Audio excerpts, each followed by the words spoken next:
The RPE scale allows us to moderate our effort in any given session, factoring in the context in which you're completing that session. So how you're feeling that day, the weather conditions, the environment, even the ground that you're doing an exercise on, are all going to influence how you perform and your ability to perform. There are times when setting a pace or a speed or a weight for an exercise are useful, but there are others when we just need to figure things out and train based on how we're feeling. Within our programs at the Hybrid Athlete Club, we use the rate of perceived exertion scale in a couple of different scenarios. Firstly, when people are new to something, it's more of an exploration. Knowing how many reps you can do at a weight or what speed you can hold is just something you're going to have to figure out. So we use the scale to allow people to interpret things as they're going. We also do that when there's a huge change in volume or intensity, because again, how your body adapts in the context of a week is going to be something that's new to you. So we're going to give you a little bit more leeway and a little bit more judgment on your part on how you're going to move in terms of weight and speed, and allow you to base things on how you're feeling.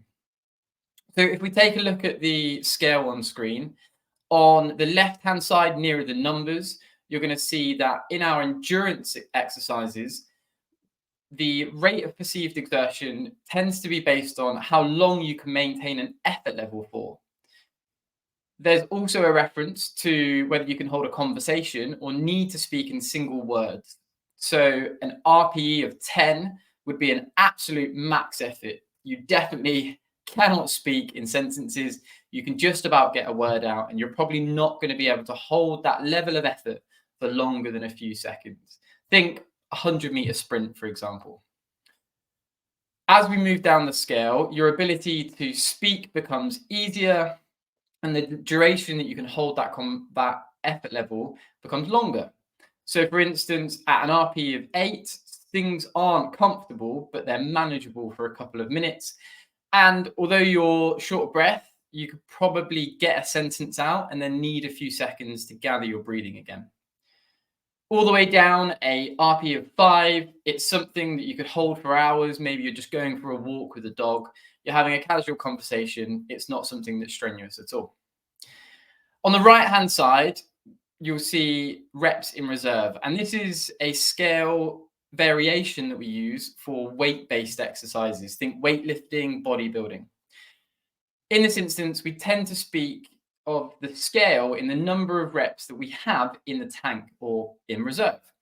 So a 10 out of 10 RPE would be an absolute 1 rep max. You absolutely don't have another rep that you could perform at that weight.